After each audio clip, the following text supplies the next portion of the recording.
Instead of doing the reminder yesterday, it was decided that today would be the day to let you know that the Devices and Eye Care series is coming to a close.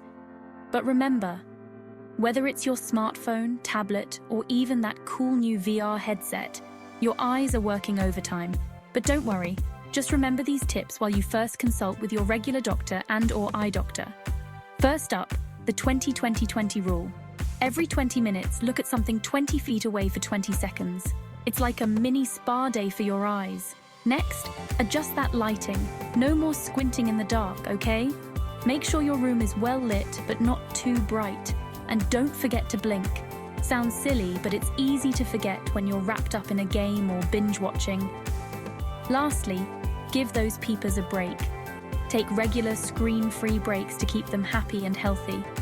Yes, you'll need to do what's necessary with gadgets like drones, but also care for your eyes so you'll see what you're doing.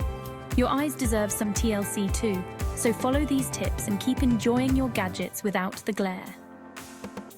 Your Computer Needs of Toledo LLC will catch you tomorrow for the conclusion of this series on devices and eye care. Take care of yourself and take care of those eyes.